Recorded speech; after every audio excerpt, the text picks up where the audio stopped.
Have you ever noticed the moment before someone makes a choice they can't take back? There's this scene in Season 5, Episode 16, when Rick's standing outside Alexandria's walls, his hand hovering over the door handle. The same hand that Mercy killed Sophia back in Season 2, Episode 7. And in that hesitation, in those few seconds before Rick decides whether to enter Alexandria as a civilized person or something harder, you can see everything. The doubt, the weight, the knowledge that whatever choice comes next will cost something irreplaceable. And I keep thinking about that hesitation, that pause before the choice, because I think it tells us more about morality in The Walking Dead than any decision that follows. What's the difference between the right choice and the survivable choice? Are they ever the same thing? Tonight, let's trace the impossible moral choices in The Walking Dead. Not to figure out which was right, but to understand what each one cost the person who made it. Because maybe the real question isn't, what would you do? Maybe it's, what would you lose if you did it? Settle in. This one's about choices, consequences, and the weight of being human when the world demands you be something else. The barn scene in Season 2 pretty much dead already. It's the first impossible choice that defines Rick Grimes. Sophia, Carol's daughter who's been missing since Episode 1 of Season 2, she stumbles out of Herschel's barn as the final walker.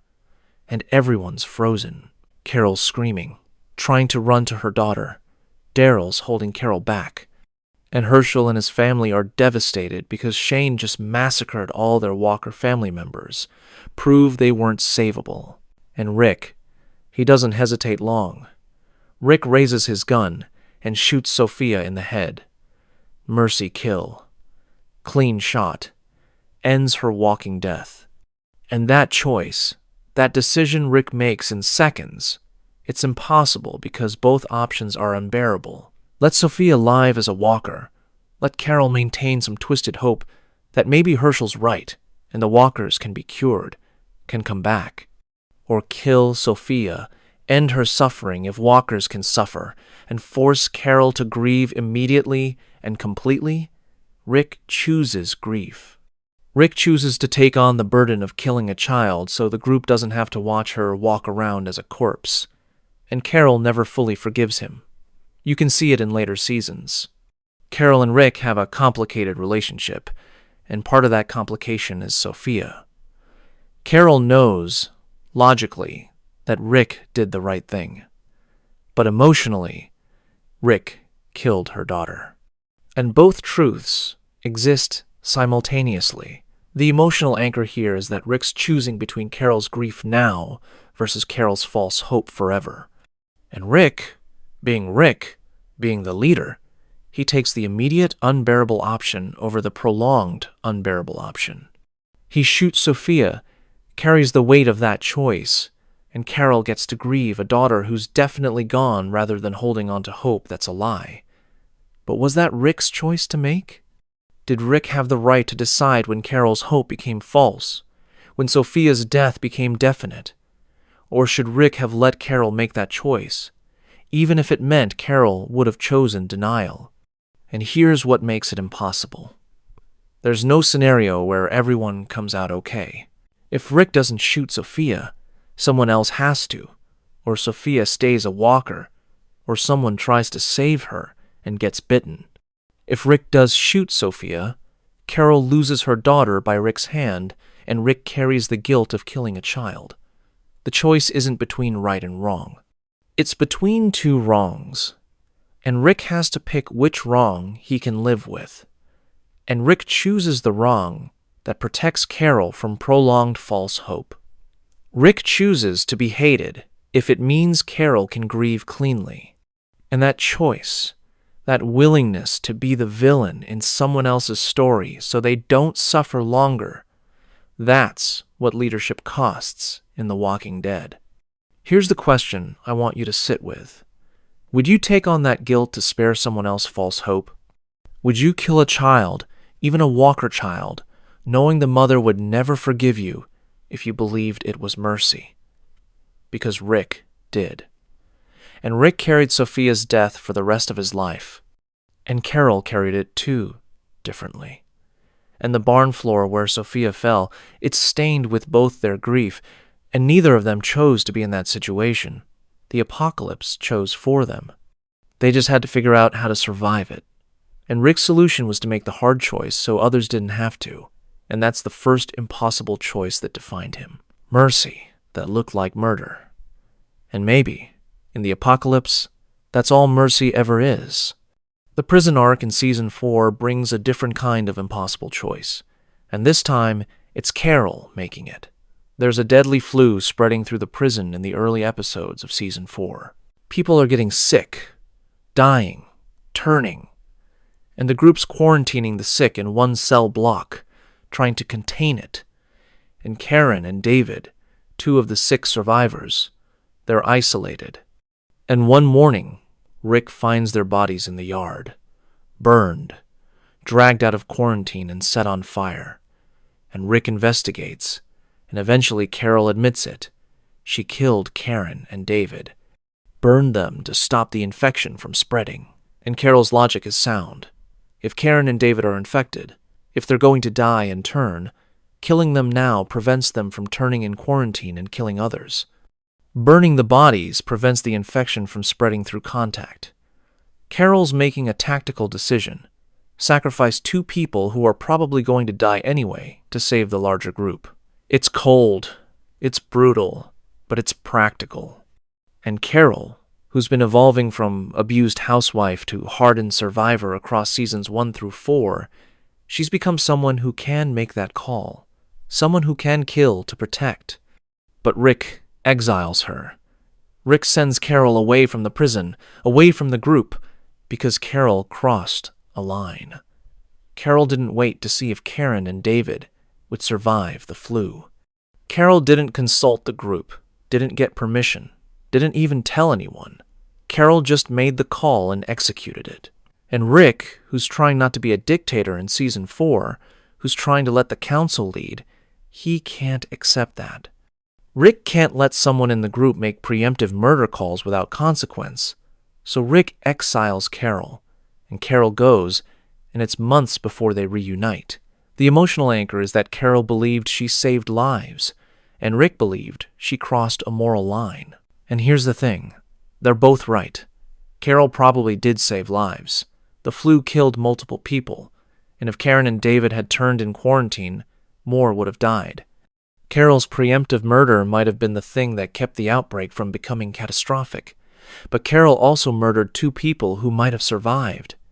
Karen and David were sick, but not dead. They had a chance, however small, and Carol took that chance away without their consent, without the group's knowledge. Carol played God, decided who lives and dies based on probability. And Rick, who spent seasons learning that leadership means making impossible choices, he still can't accept murder as the first option. Rick needs there to be a line, a point where pragmatism becomes monstrousness, and Carol crossed it. The pattern The Walking Dead establishes here is that 2 people can make opposite right choices with the same information. Carol and Rick both want to protect the group. Both are trying to stop the flu from killing everyone. But Carol's solution is preemptive violence, and Rick's solution is quarantine and hope. And Carol's solution might have worked better tactically, but Rick's solution preserves something essential about their humanity. The belief that you try to save people before you kill them. And neither is wrong, and neither is right. They're just different responses to an impossible situation. The theory I'm working with is this. The impossible choice isn't between right and wrong. It's between 2 rights that contradict each other. Carol's right that killing Karen and David might have saved lives. Rick's right that killing sick people without trying to save them first makes you a monster. And both truths exist, and the group has to live with both. Carol's eventually welcomed back because they need her, because her willingness to make brutal calls keeps people alive. But Carol's also never quite trusted again. Not fully, because everyone knows Carol will kill you if she thinks it'll save someone else. and that's terrifying even when it's necessary. Here's what I think. Maybe the impossible choice isn't about finding the right answer. Maybe it's about accepting that there isn't one, that Carol can be right tactically and wrong morally, that Rick can be right morally and wrong tactically, and both have to live with their choices. Carol has to live with killing 2 people who might have survived. Rick has to live with exiling Carol and losing her skills, her protection, right before the governor attacks. And both choices cost something. Both leave scars.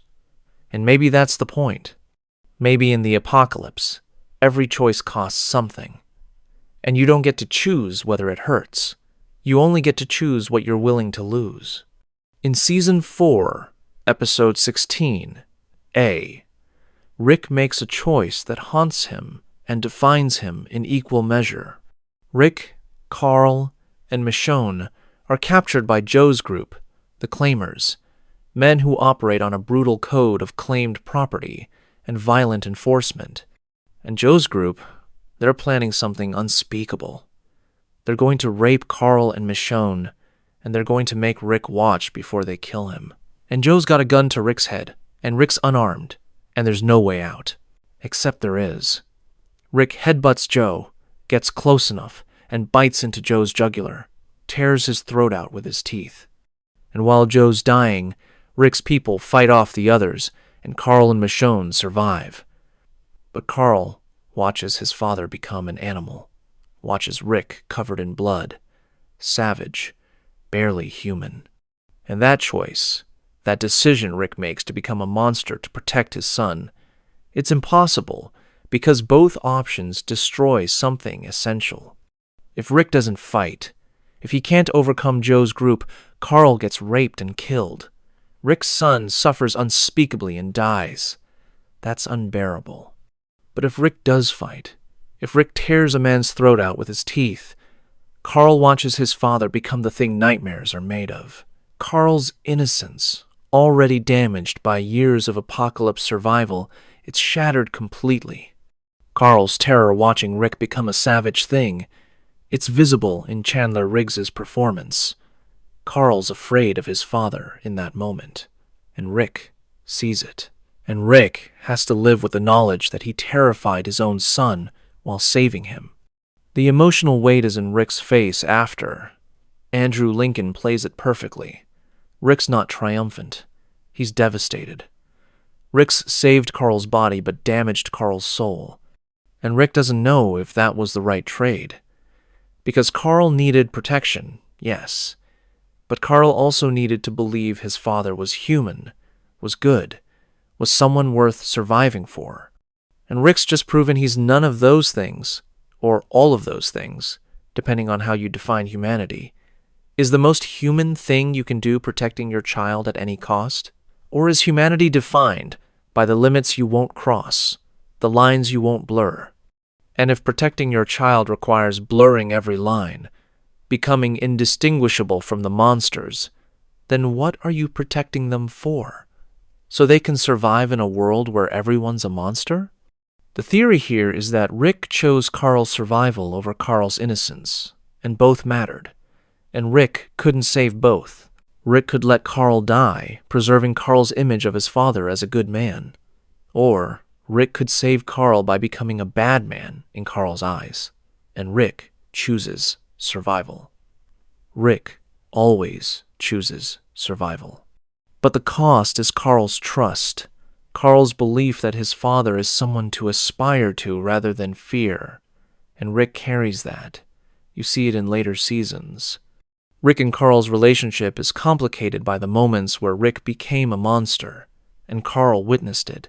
And Carl had to reconcile, "My father saved me," with, "My father terrifies me." Here's the question. If protecting someone you love required becoming what you hate, could you do it? If the only way to save your child was to become a monster in their eyes, would you make that trade? Because Rick did.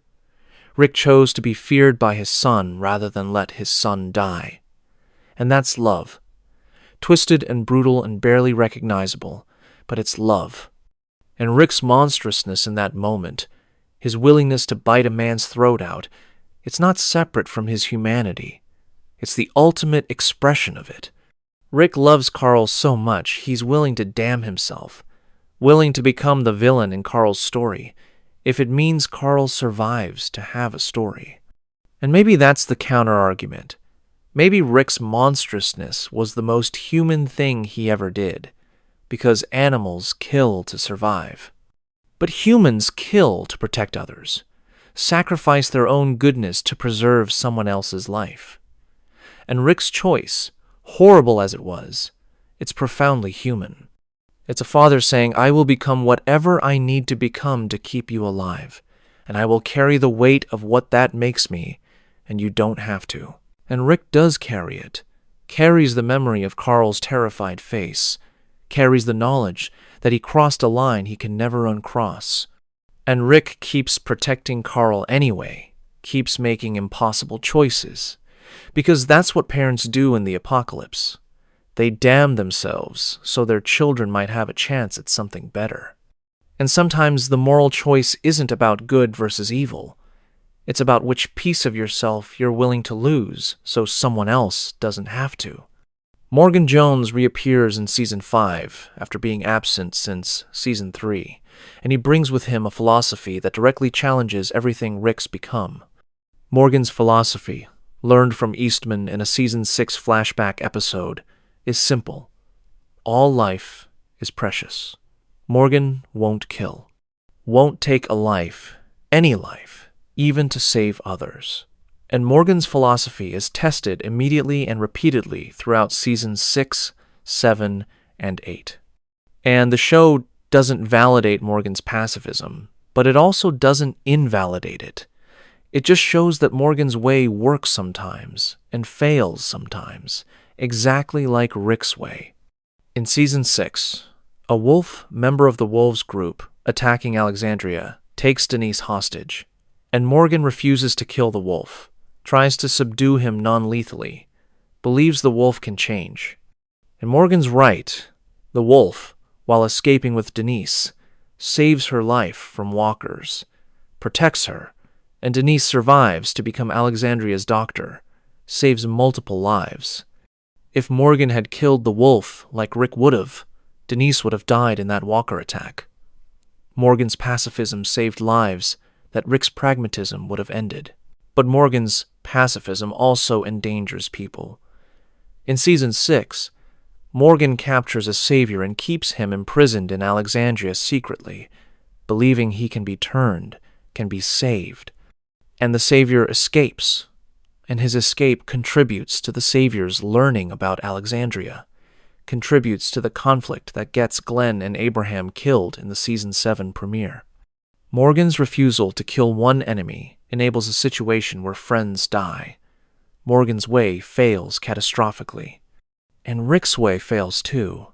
Rick's kill-all-threats-immediately approach works tactically but costs relationships, trust, community.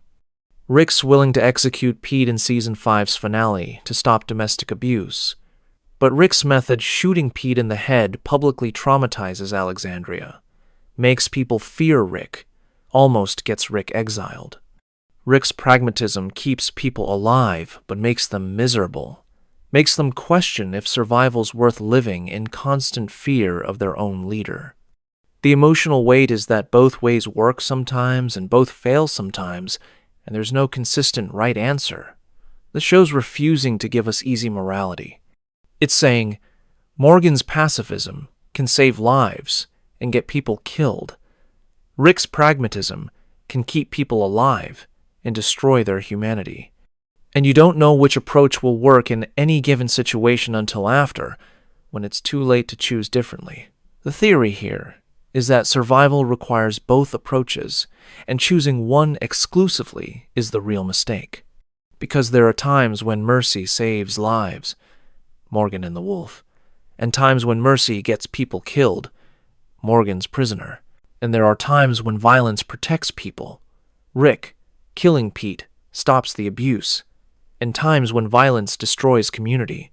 Rick's execution method traumatizes everyone. And the impossible choice is figuring out which approach to use when, and you can't know until after it's done. You're making the choice blind, hoping you're right, carrying the consequences either way. Morgan and Carol have a beautiful, painful dynamic in Season 6, where they're forced to confront each other's philosophies. Carol's become a killer, someone who'll do whatever's necessary to protect her family. And Morgan's become a pacifist, someone who won't kill even to protect. And they're both trying to save people. And they're both sometimes right and sometimes wrong. And they can't both be right, except they are. And the show holds that tension without resolving it, which is brave and frustrating and honest. Here's what I think. Maybe the impossible choice isn't between Morgan's way and Rick's way. Maybe it's accepting that you need both, and you'll never know which is right in the moment, and you have to choose anyway. And whatever you choose, you'll wonder if the other choice would have worked better. Morgan saved the wolf, and the wolf saved Denise. But Morgan also enabled the saviors, and people died. Rick killed threats and kept Alexandria safe. But Rick also traumatized people and made them afraid of their protector. And both men carry their choices. Morgan eventually breaks from his pacifism, starts killing again, leaves for Fear the Walking Dead because he can't hold the philosophy anymore. Rick eventually tries mercy with Negan, honors Carl's wish, and it works, but also doesn't, simultaneously. And maybe that's the lesson, that there's no philosophy that works all the time, no approach that saves everyone, just people making impossible choices and living with the consequences, and hoping that more people survive than die because of what they chose. The Negan situation, specifically the choice to spare him in Season 8's finale, it might be the show's most impossible moral decision. Because every argument for killing Negan is valid, and every argument for sparing him is valid, and they directly contradict, and someone has to choose. Rick chooses to spare Negan, slitting his throat just enough to incapacitate but not kill, then imprisoning him. And Rick makes this choice to honor Carl's dying wish. Carl, before dying from a walker bite in Episode 9 of Season 8, writes letters to everyone asking them to make peace, to find another way, to prove that the world can be more than endless war.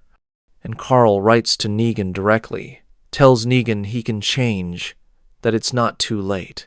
And Rick, grieving Carl, he tries to honor that wish by sparing Negan. And the immediate aftermath is chaos. Maggie's furious. Negan killed her husband Glenn in front of her while she was pregnant. And Rick's sparing him? Rick's letting Glenn's murderer live? Maggie can't forgive that. And Daryl and others, they're confused, angry, feeling like Rick's betrayed them by showing mercy to someone who showed none. But Rick's also right that killing Negan would have continued the cycle, that another war would have started, more people would have died, and Carl's vision of peace would have been impossible. And here's where it gets complicated. Negan alive helps the communities. In Season 9, Negan's imprisoned, but he gives advice, helps solve problems, becomes a resource. In Season 10, Negan kills Alpha, the Whisperer's leader, and saves the communities from that threat. In Season 11, Negan's integrated enough that he fights for the Commonwealth, protects Judith and RJ. Negan's redemption is real, or real enough, and his skills keep people alive. Sparing Negan was right for the collective good. The communities benefited from Negan's survival, but Maggie's trauma never healed. Maggie, in Dead City, is still struggling with Negan, still seeing him and remembering Glenn dying, still torn between Negan's helped us and Negan murdered my husband. And both are true. Negan's a different person now, genuinely changed by years of imprisonment and reflection and falling in love with Annie. But Negan's also still the person who killed Glenn and Abraham and terrorized the communities for a year. Both truths coexist, and Maggie has to live with both. Has to work with Negan, trust him in combat, and also carry the grief and rage of Glenn's death, and that's unbearable. The emotional anchor is collective good versus personal justice. Rick chose the collective good. The community's need for Negan's skills, for peace, for breaking the cycle of violence. And Rick sacrificed Maggie's personal justice. Maggie's right to see Glenn's killer dead, to have closure, to not have to see Negan's face and remember. And Rick made that choice for Maggie without her consent. Rick decided that Maggie's pain was worth the collective benefit. And Rick might have been right strategically, but he was wrong ethically. Because you don't get to decide that someone else's grief is acceptable collateral damage for the greater good. The theory is that sparing Negan was right for the communities, but wrong for Maggie, and both are true simultaneously. And there's no resolution to that contradiction. Maggie's pain doesn't magically disappear because Negan's useful, and the community's survival doesn't erase Negan's crimes, and everyone just has to live in that tension forever. And maybe that's the most impossible choice of all. Deciding that someone's personal justice is less important than collective survival, and having to look that person in the eye and defend that choice. Here's the question. Does the needs of the many always outweigh the one? Because that's the philosophy Rick's operating from when he spares Negan, Maggie's one person. Her grief, her need for justice, it's important, but it's not worth potentially hundreds of deaths in continued war. So Rick sacrifices Maggie's personal closure for everyone else's survival. And utilitarianism says that's correct, the greatest good for the greatest number. But it's also monstrous, because Maggie's not a statistic. Maggie's a person who watched her husband get beaten to death, and she deserves justice, and Rick's denying her that justice for strategic reasons, and Maggie has to live with Rick's choice. Has to carry her rage and grief while working alongside Negan, while protecting communities with Negan, while everyone tells her she should move on because Negan's changed. And maybe she should, but maybe she doesn't have to. Maybe Maggie's allowed to hate Negan forever, even if it's inconvenient for everyone else. And maybe that's the impossible choice, between what's strategic and what's just, and accepting they're not always the same thing, and living with the gap between them. Carol's burning of Terminus in Season 5, Episode 1, No Sanctuary. It's heroism and horror simultaneously. Rick's group is captured by Terminus, a cannibalistic community luring survivors to butcher and eat them. Rick, Daryl, Glenn, Bob, they're being processed, lined up at a trough to be killed and bled, and Carol, separated from the group, she discovers what Terminus is doing. And Carol doesn't hesitate. Carol infiltrates Terminus, blows up their propane tank, creates Walker chaos, and single-handedly destroys Terminus, killing dozens of people in the process. And everyone's grateful. Rick's group would have been killed and eaten without Carol's intervention. Carol's violence saved their lives. But Carol's also become a mass murderer. Carol killed people who were sleeping, who weren't immediately threatening her, who might have been victims forced into cannibalism by Terminus leadership. Carol didn't discriminate. Carol just killed everyone to save her family. And Carol's isolation after that, her difficulty integrating back into the group, it's visible. Carol's carrying the weight of what she did. The look at the flowers callback from Lizzie's death in Season 4, it's Carol's mantra for doing the unbearable. Carol tells herself to look at something gentle and innocent while she does something brutal and necessary. And Carol's doing that at Terminus, looking at the flowers while burning people alive. The theory here is Carol's choice between letting her family die versus becoming a mass murderer. And Carol chooses to save her family. Every time, Carol chooses to save the people she loves, regardless of the cost to herself.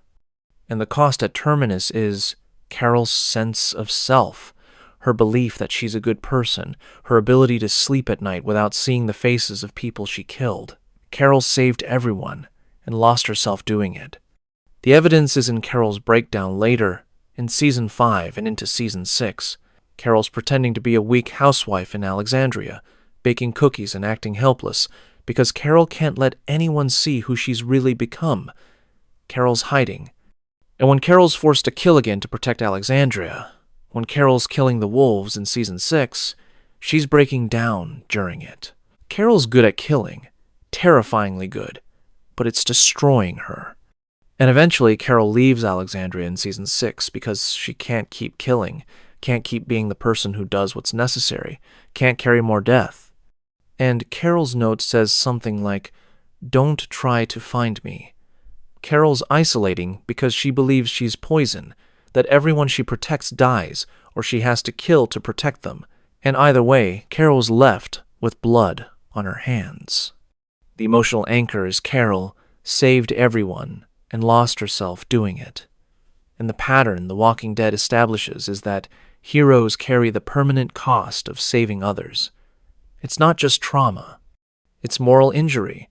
It's the knowledge that you've done things you can't undo, become someone you don't recognize, and you did it for love, but it still costs you who you were. And Carol, baking cookies in Alexandria while remembering burning people alive in Terminus. She's living in that gap between who she pretends to be and who she's become, and it's unsustainable. Here's the question. Is being willing to damn yourself to save others heroism or a tragedy? Because Carol's willing to become a monster if it means her family survives.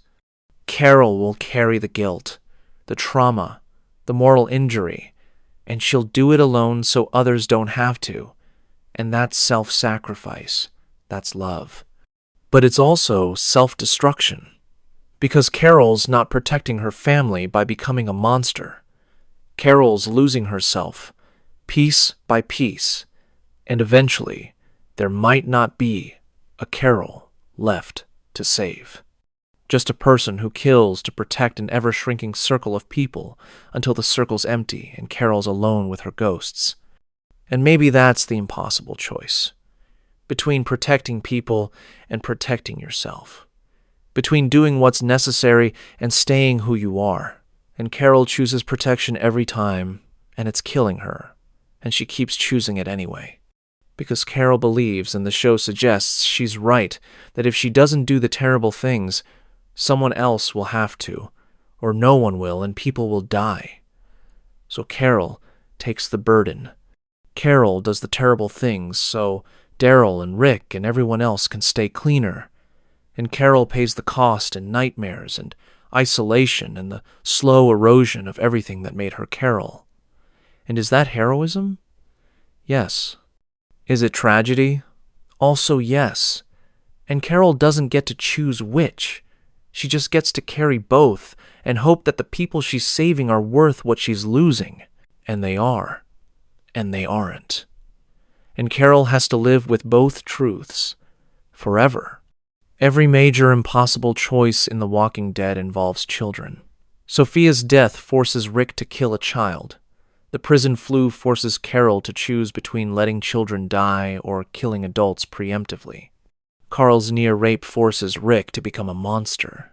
And this pattern continues throughout the series. Lizzie's death, where Carol has to kill a child who's murdered her sister and is dangerous to others. Carl's death from a walker bite, which Rick interprets as judgment on his war with Negan. Henry's death on a pike, placed there by Alpha, which sends Carol into a revenge spiral. Judith and RJ growing up without Rick, forcing Michonne to choose between searching for Rick and staying with them. The children are always the stakes, always the moral litmus test, always the thing that makes impossible choices impossible. The theory is that children represent hope versus pragmatism. What we sacrifice for the future versus what the future costs the present. Because children are the future. They're the reason you survive, the people you're trying to build a better world for. But children are also vulnerable, endangered by every threat, requiring constant protection that costs adult lives and adult morality. And the show keeps asking, what would you do to save a child? What would you become? What would you sacrifice? And the answer is always, everything. Adults in The Walking Dead will do anything, become anyone, sacrifice themselves completely to save children. And sometimes it works. And sometimes the children die anyway, and the adults are left having sacrificed everything for nothing. Lizzie's death in Season 4, Episode 14, The Grove, is one of the most heartbreaking examples. Lizzie's mentally ill, doesn't understand that walkers are dangerous, thinks they're just different, and Lizzie kills her sister Mika, tries to kill baby Judith, and Carol realizes Lizzie's a threat to everyone.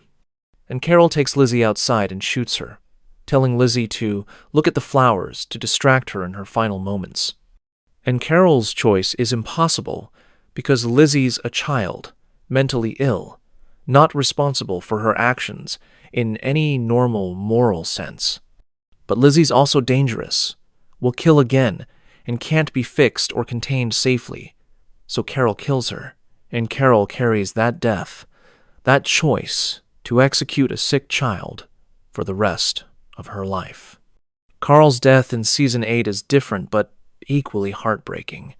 Carl's bitten while helping Sadiq, a stranger, bring him into the group. Carl's doing what Rick taught him.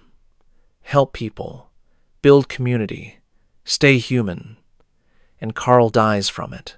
And Rick's war with Negan, the violence and brutality Rick's embraced, it's rendered meaningless by Carl's death. Because Carl dies asking Rick to stop the war, to make peace, to be better. And Rick spent a season becoming worse, thinking he's protecting Carl, and Carl dies anyway, from something unrelated, asking Rick to be the opposite of what Rick's become. And Rick has to live with that, has to honor Carl's dying wish, while knowing that all the violence Rick committed to protect, Carl didn't protect him at all. Henry's death in Season 9, put on a pike by Alpha as a message to the communities, it sends Carol spiraling. Carol's adopted Henry after Sophia's death, tried to give him the love she couldn't give Sophia, and Henry's murdered brutally. And Carol's response is revenge. Carol spends Season 10 obsessed with killing Alpha, risking the communities, endangering everyone, because Carol can't let Henry's death go. And Carol eventually gets her revenge. Negan kills Alpha, but it doesn't heal Carol. Henry's still dead, and Carol's still broken. The emotional weight is that adults make impossible choices, and children pay the consequences. Rick kills Sophia, sparing the adults from having to.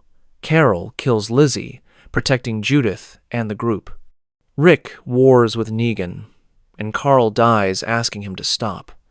Carol pursues revenge, and it doesn't bring Henry back. The pattern is clear. Adults' choices, however well-intentioned, cost children. And the show's asking, is protecting children worth the cost? And the answer is yes. Always yes. Adults will sacrifice everything for children. But the follow-up question is, what if your sacrifice doesn't work? What if the children die anyway?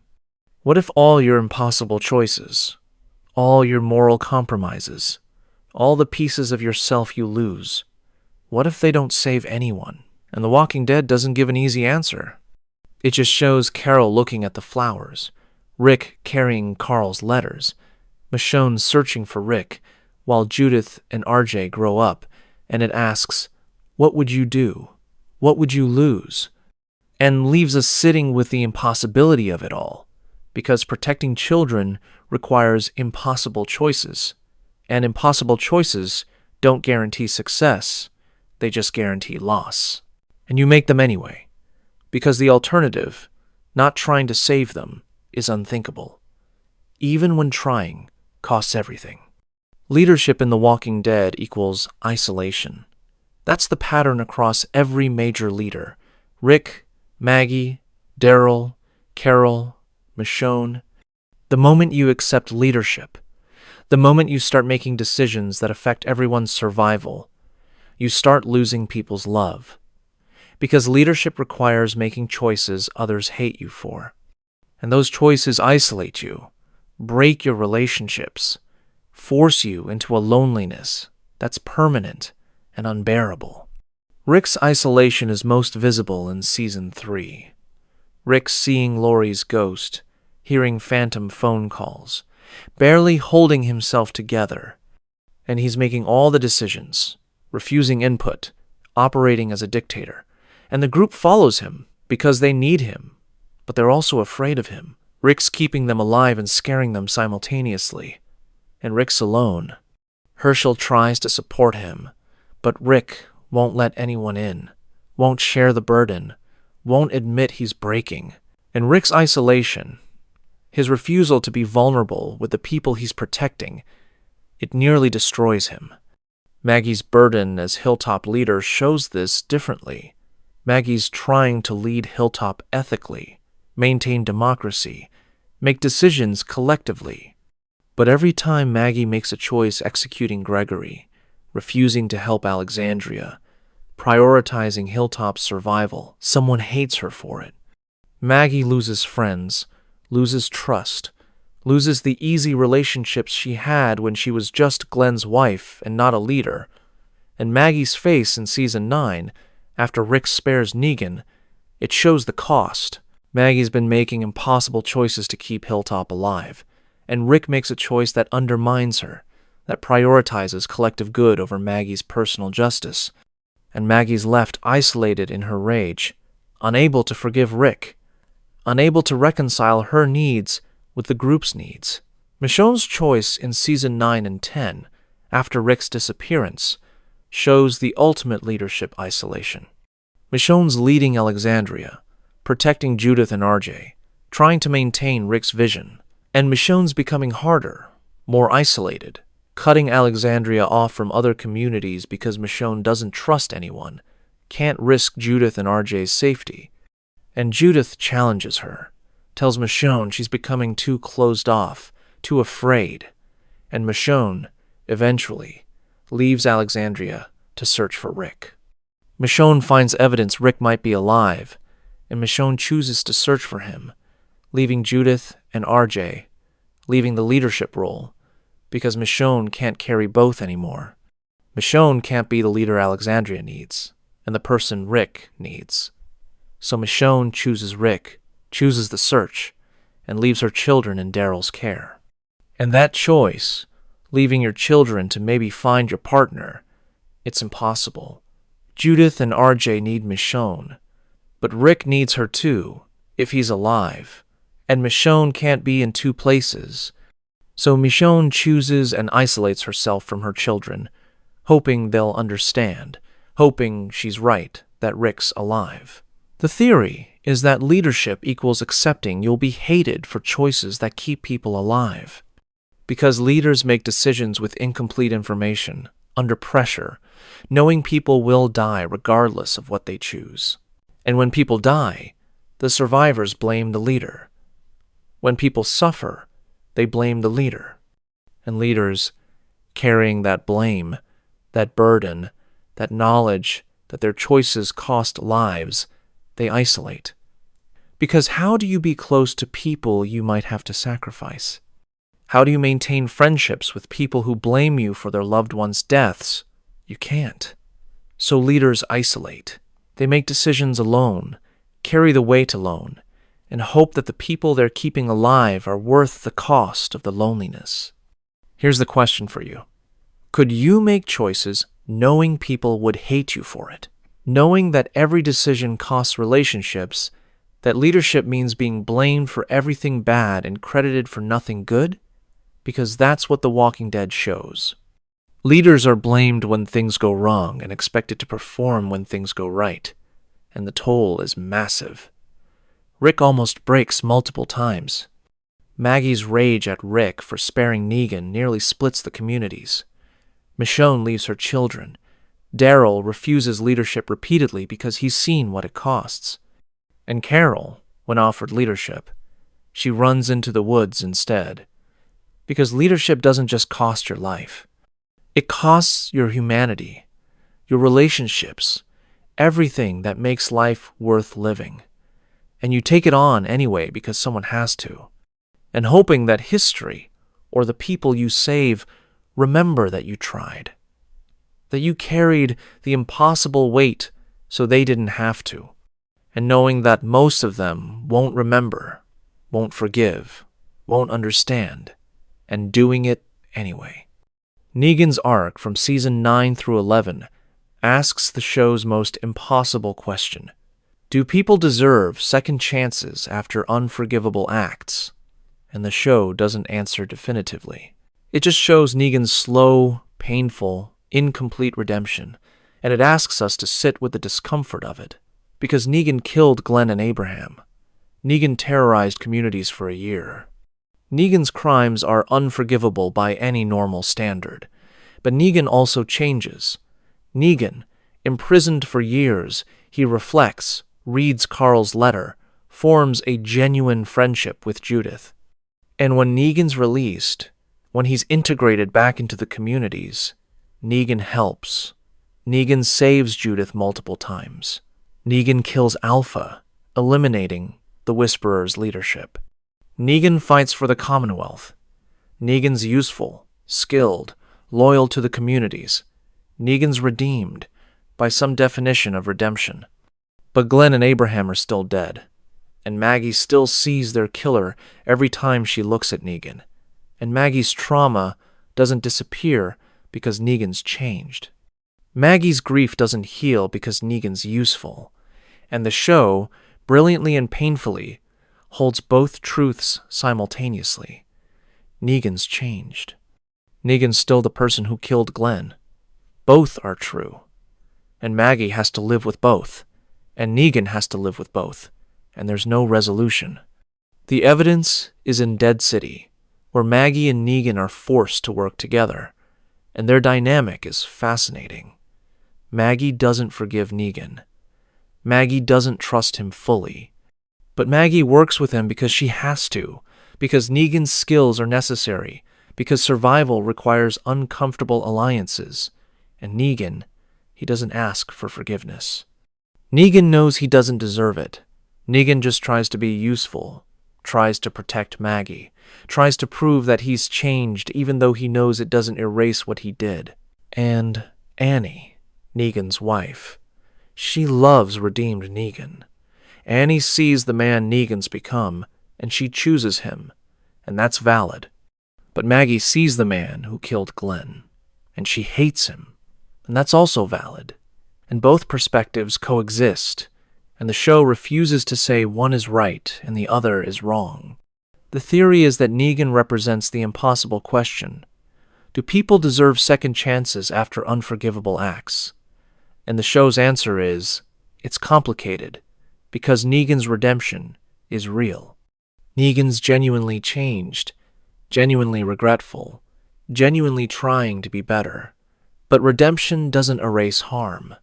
Negan's growth doesn't bring Glenn back. And Maggie's pain doesn't negate Negan's change. Both are true.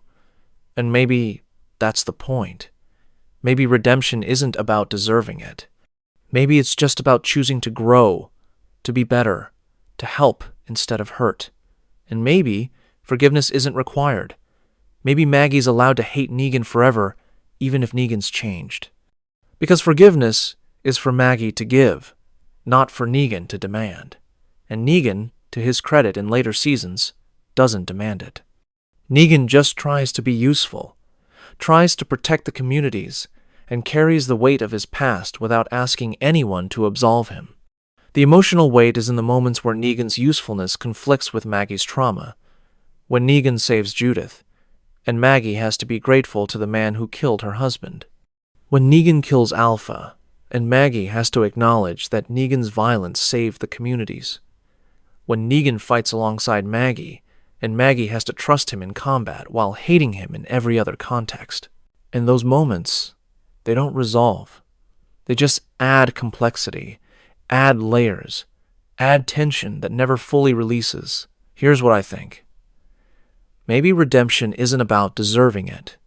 Maybe it's about choosing growth anyway, even when you know you don't deserve forgiveness, even when you know the people you've hurt will never forget. And maybe forgiveness isn't about erasing the past. Maybe it's about choosing to release the anger, not for the perpetrator's sake, but for your own. And maybe Maggie's allowed to never forgive Negan, and Negan's allowed to change anyway, and both can be true. And that's the impossible choice. Living in the space between harm that can't be undone and change that's genuine but insufficient. And accepting that there's no resolution, no clean ending, just people carrying contradictions and hoping they can survive each other. The CRM's calculus in World Beyond is the most extreme version of impossible choices becoming policy.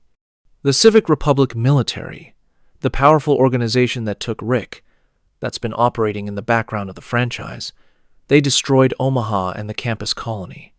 Tens of thousands of people, entire communities, wiped out by the CRM to maintain military strength and prevent potential threats. And Elizabeth Kublek, one of the CRM leaders, she justifies it. She says they're saving humanity by eliminating communities that might compete with or threaten the Civic Republic. The CRM's operating from a utilitarian calculus. Kill thousands now to maybe save millions later. Sacrifice smaller communities to ensure the Civic Republic's survival because the Civic Republic has the resources, the science, the infrastructure to rebuild civilization.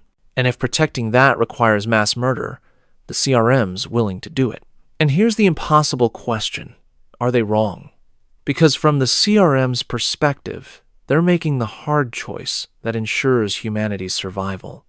Omaha and the campus colony were growing, potentially threatening, possibly dangerous.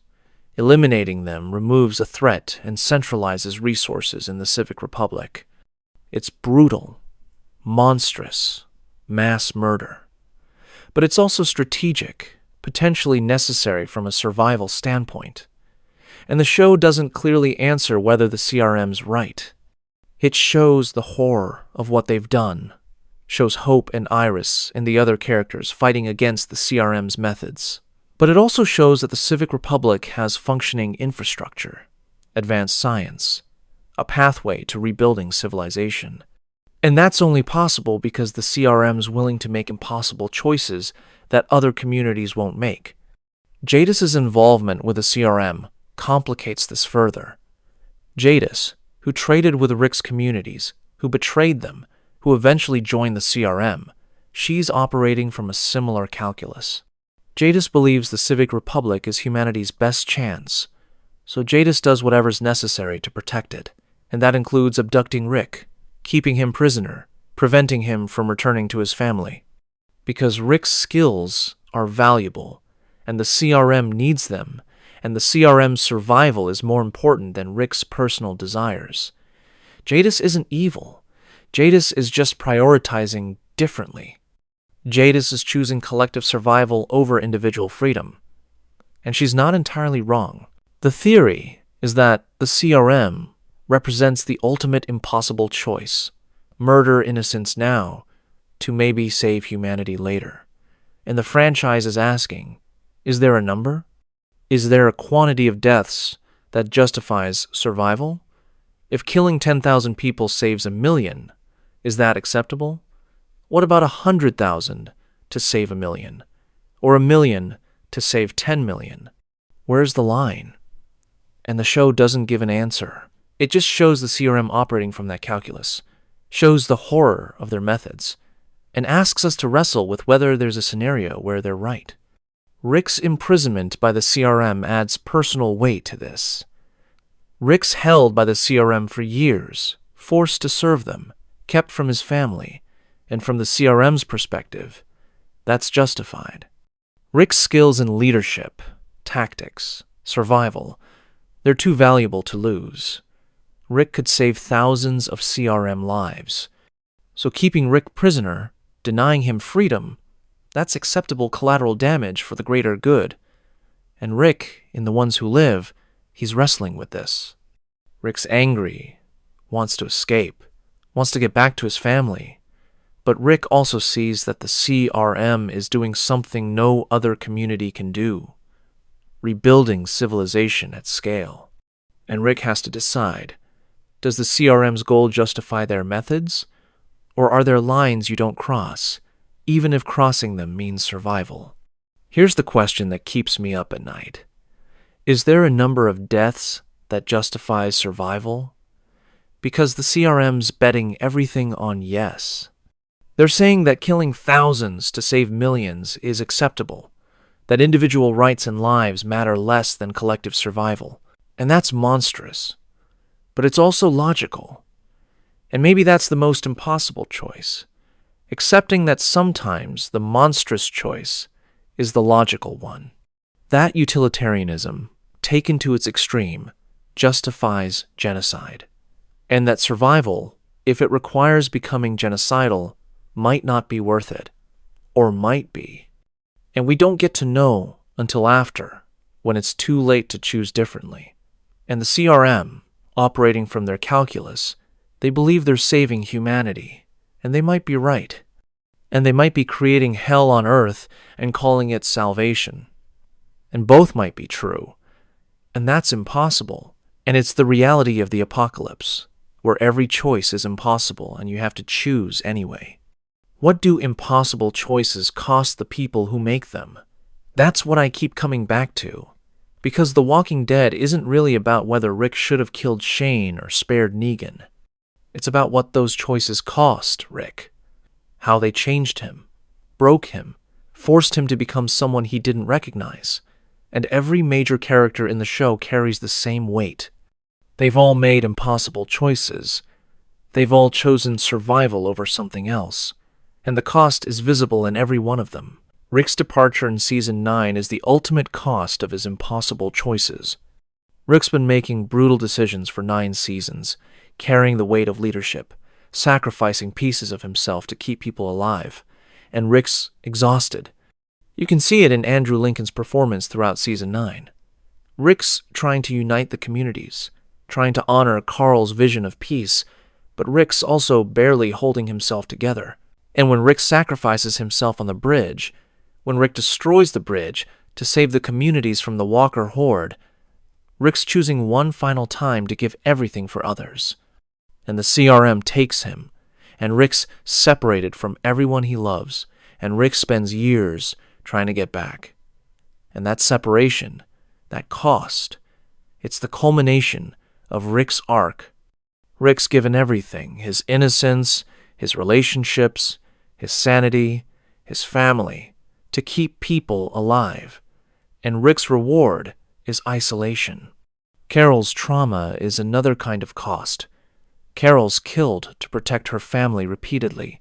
Carol burned Terminus, killed Lizzie, killed the Saviors, killed Alpha.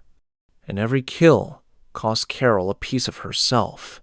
And by Season 10, Carol's barely functional. Carol's having nightmares, seeing the people she's killed, unable to process the weight of it all. And Carol's relationships suffer. Carol and Daryl's friendship is strained by Carol's obsession with killing Alpha. Carol and Ezekiel's marriage falls apart because Carol can't let anyone in, can't be vulnerable, can't stop being the person who kills to protect. And Carol's isolation, her belief that she's poison to everyone she loves, it's the cost of her impossible choices. Carol saved everyone, and Carol lost herself doing it. Maggie's rage after Rick spares Negan, it's the cost of Rick's choice imposed on Maggie. Maggie didn't choose to spare Negan. Rick chose for her. And Maggie has to live with that choice, has to work alongside Negan, has to carry her grief and rage while everyone tells her to move on. And Maggie's relationships fracture. Maggie and Rick's friendship is broken. Maggie can't trust Rick anymore, can't forgive him for prioritizing collective good over Maggie's personal justice. And Maggie eventually leaves Hilltop, leaves the communities, because Maggie can't stay and be okay. The cost of Rick's impossible choice is Maggie's displacement, her inability to be in a community where Negan exists. The theory is that impossible choices don't have right answers, just consequences you carry forever. And every major character in The Walking Dead is carrying consequences. They're broken by the choices they've made, unable to undo them, unable to forget them. And the show's asking, is survival worth it? Is staying alive worth becoming someone you don't recognize? Worth carrying guilt and trauma and grief that never heals? And the show doesn't answer. It just shows people surviving, carrying their impossible choices, and hoping that it meant something. Daryl's isolation, Michonne's search for Rick, Carol's nightmares, Maggie's rage, they're all costs of impossible choices. And the show's brutal in showing that those costs don't go away. You don't make an impossible choice and move on. You carry it forever. You see the people you killed, the people you couldn't save, the versions of yourself you lost, and you keep going because stopping means giving up, and giving up means everyone died for nothing. So you carry the weight. You survive your choices, and you hope that someday it'll feel like it was worth it, and it never does, and you survive anyway. Here's the truth the show's telling us. Surviving your choices is harder than making them. The moment of choice, however impossible, it's brief. Seconds, minutes, maybe hours of deliberation. But the aftermath, the living with what you chose, that's forever. That's every day waking up and remembering what you did, who you killed, who you couldn't save. That's every relationship strained by the weight you're carrying. That's every moment of joy undercut by guilt. And maybe that's the most impossible thing about impossible choices. Not making them, but living with them after. And hoping that the people you saved, the lives you protected, they're worth the pieces of yourself you lost. And knowing you'll never be sure. Here's something we don't talk about enough. We judge these characters for choices we couldn't make better ourselves. The Walking Dead's fanbase has debated every major moral decision for years. Should Carol have killed Karen and David? Should Rick have spared Negan? Should Morgan have let the wolf live? And fans are divided, passionately, on every question, and there's no consensus. Some fans think Carol's preemptive murder was justified. Others think it was monstrous. Some fans think Rick sparing Negan honored Carl's legacy. Others think it betrayed Glenn's memory. And both sides have valid arguments, and neither can convince the other, because there's no right answer. And the show knows this. The Walking Dead deliberately constructs choices where the audience can't agree. It gives both sides of every moral question equal weight, shows both perspectives as valid, and refuses to definitively say one is correct. And that's brilliant storytelling, but it's also uncomfortable, because we want answers. We want the show to tell us that Rick was right, or that Carol was wrong, or that Morgan's pacifism worked. But the show won't. It just shows the choices, the consequences, and lets us wrestle with the impossibility. The theory is that The Walking Dead constructs choices where the audience can't agree because there's no right answer. And the show's doing that intentionally. It's saying, you, viewer, sitting comfortably watching this, you don't know what you'd do either. You can judge Rick for sparing Negan or killing Shane, but you wouldn't know the right choice if you were in his position, because there isn't one. There's just the choice you can live with, and you won't know what that is until you're facing it, with incomplete information, under pressure, knowing people will die regardless. The evidence is in online forums, fan debates, social media discussions that have been ongoing for years. People are still arguing about whether Rick should have spared Negan, still debating whether Carol's actions at Terminus were heroic or monstrous, still discussing whether Morgan's pacifism was wisdom or weakness, and there's no consensus forming.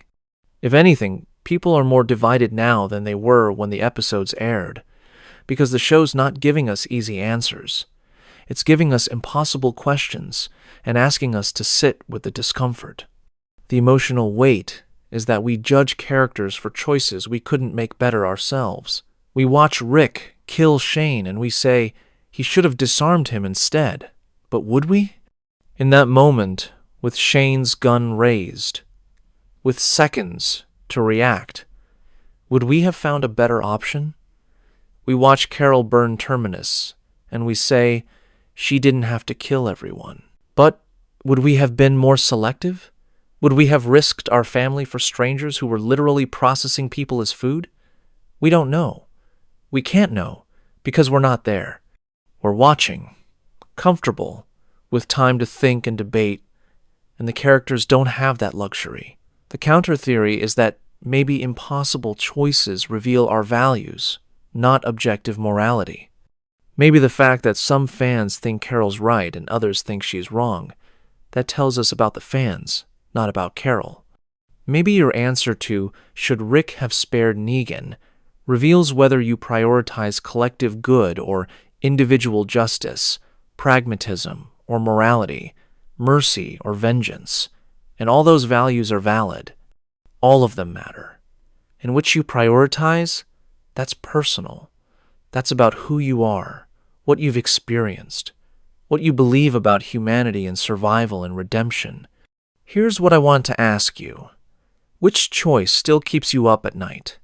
Which decision in The Walking Dead do you come back to, unable to resolve, unable to say definitively what you'd do? For me, it's Rick sparing Negan. I understand why Rick did it. I respect honoring Carl's dying wish, but I also understand Maggie's rage, her need for justice, her inability to forgive. And I can't say Rick was right or wrong. I can just say Rick made a choice, and it cost him Maggie's trust, and maybe that was worth it for peace, and maybe it wasn't. And I'll never know. And maybe that's the point. Maybe the show's gift is making us confront what we do, and accepting we don't know, and living in that uncertainty, and being gentler with ourselves and others because of it. Because if we can't agree on fictional choices with all the information, how can we judge real people making real choices with incomplete information under impossible pressure? Maybe we can't. Maybe we just have to accept that impossible choices exist, and people do their best, and we'll never know if there was a better way. And that's okay.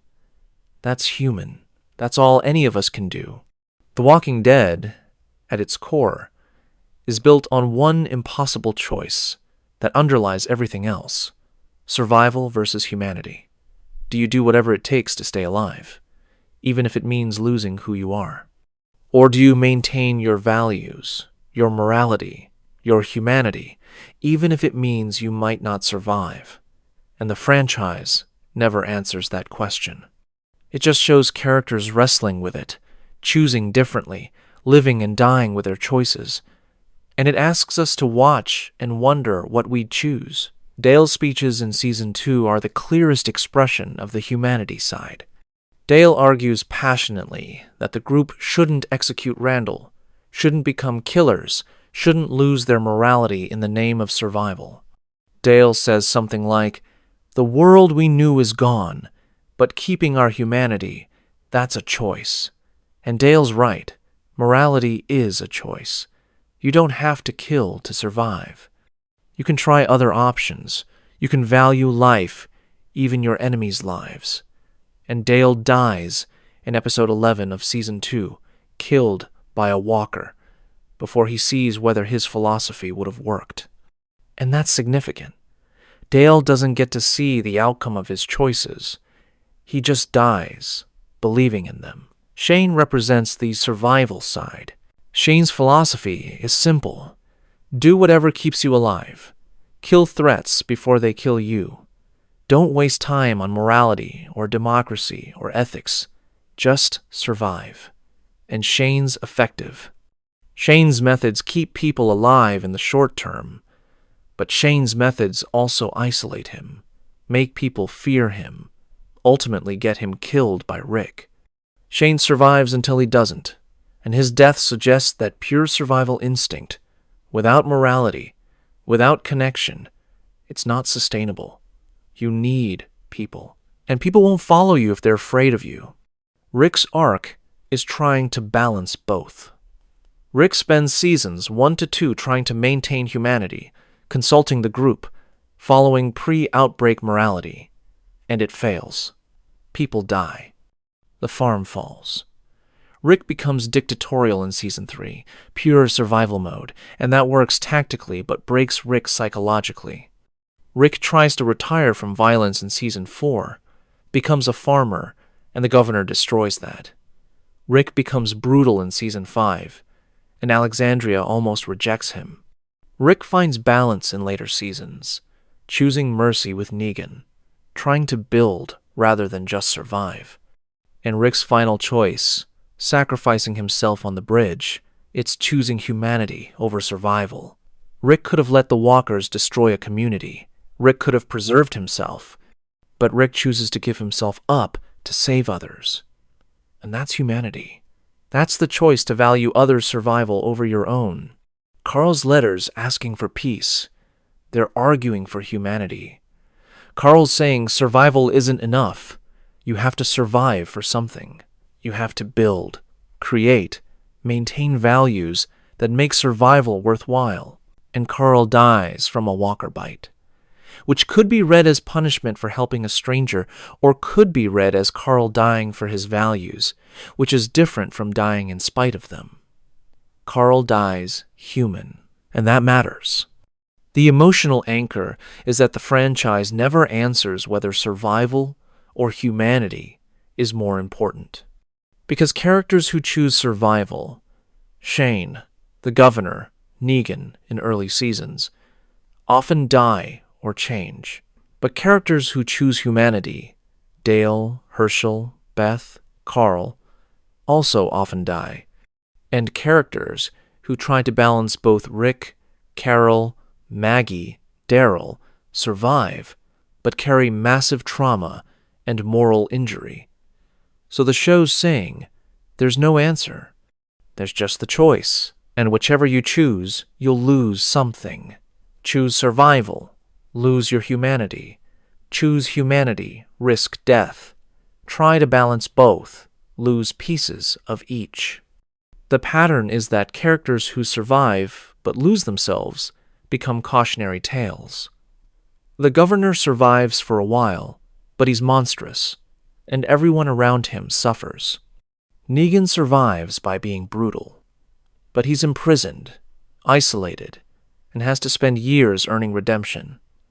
Characters who die, maintaining values, become inspiration. Dale's speeches are referenced throughout the show. Herschel's wisdom guides Rick. Carl's letters change Rick's approach. Beth's hope influences Daryl. The dead who died human, they matter more than the living who survived by becoming monsters. Here's the final question. What's the point of surviving if you become something you'd have hated before? If survival requires you to kill people without hesitation, to become brutal and cold and isolated, to lose every relationship and every value that made life worth living, then what are you surviving for? Just to keep breathing? Just to not die? And is that enough? And the show doesn't tell us. It just shows Rick standing on that bridge, choosing to die human rather than live as something less. Shows Carol trying to find peace after years of killing. Shows Daryl searching for meaning beyond just surviving. And asks us to figure out our own answer. And maybe the answer is, survival and humanity aren't opposites. Maybe they're both necessary. Maybe you need to survive to have the chance to be human, and you need to stay human to have a reason to survive. And the impossible choice is figuring out how to do both, knowing you'll fail at both sometimes, and hoping that the moments you succeed outweigh the moments you fail, and accepting that you'll never know for sure, and choosing anyway. Thank you for staying with me through this exploration. If you found yourself thinking about these impossible choices alongside me tonight, I'd really appreciate it if you'd leave a like to support the channel. It helps more people find these cozy late-night theory dives. And I'm genuinely curious, where in the world are you watching from? Drop your location in the comments. There's something special about knowing we're all scattered across different places, but sharing these quiet moments thinking about the same stories, the same characters, the same impossible questions. Sleep well, And remember, if The Walking Dead teaches us anything, it's that there are no perfect choices, just people doing their best in unbearable situations. And maybe that's enough.